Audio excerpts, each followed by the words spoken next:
L'imprévisibilité est l'arme silencieuse du stratège solitaire. Quand tu n'as pas d'alliés, quand personne ne se tient derrière toi, le monde s'attend à ce que tu agisses comme tout le monde. Prévisible, prudent, contrôlable. Mais que se passe-t-il si tu refuses d'obéir à ces attentes et si chacun de tes gestes devenait une question dans l'esprit des autres? Une ombre impossible à suivre, une menace impossible à mesurer. L'histoire est remplie de dirigeants et de généraux qui ne sont pas tombés faute de puissance, mais parce qu'ils étaient devenus lisibles. César a traversé le Rubicon, et pourtant une part de son génie résidait dans l'imprévisibilité de son audace. Ses ennemis ne pouvaient jamais deviner le moment précis où il frapperait. Il pouvait anticiper la logique, mais il agissait avec instinct, ruse et une pensée libérée de toute routine. Demande-toi, tes actions suivent-elles un schéma prévisible ou troublent-elles le regard de ceux qui t'observent? Considère les espions, les mercenaires, les manipulateurs politiques qui survivent dans le chaos.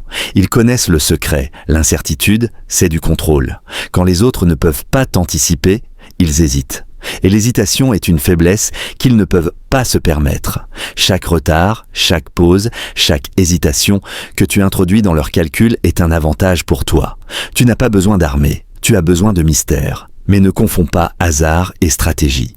Un véritable maître de l'imprévisibilité n'agit pas de façon irréfléchie. Il calcule les conséquences du chaos apparent. Il comprend que chaque mouvement inattendu doit servir un but, doit forcer les autres à se plier à son dessein, sans jamais en dévoiler les plans. Même l'apparence de spontanéité est une arme. Car l'esprit qui tente de la déchiffrer devient la proie de celui qui l'a conçue. Souviens-toi de l'histoire de la cour byzantine, où les empereurs étaient renversés non par l'épée, mais par les subtiles manipulations de leurs conseillers. Un moment d'inattention, un signal mal interprété, un geste inattendu. C'était suffisant pour détrôner des rois. Leur chute n'était pas soudaine. Elle était le résultat d'une accumulation d'imprévisibilité maniée par ceux qui comprenaient mieux les attentes humaines que leurs victimes. Tu dois te demander, qui observe chacun de tes mouvements? Et comment peux-tu les pousser à mal calculer? La psychologie nous enseigne que les humains ont besoin de schémas. Nous voulons prévoir, anticiper, planifier. C'est pourquoi les marchés s'effondrent quand le comportement devient erratique. Pourquoi les armées paniquent quand un général devient imprévisible. Pourquoi les alliances se brisent quand un membre refuse son rôle attendu. Quand tu deviens imprévisible, tu transformes cet instinct en arme. Tu forces les autres à gaspiller leur énergie mentale sur des ombres et des rumeurs, les laissant épuisés, vulnérables, dépendants de ton prochain geste. L'imprévisibilité te protège aussi de la manipulation.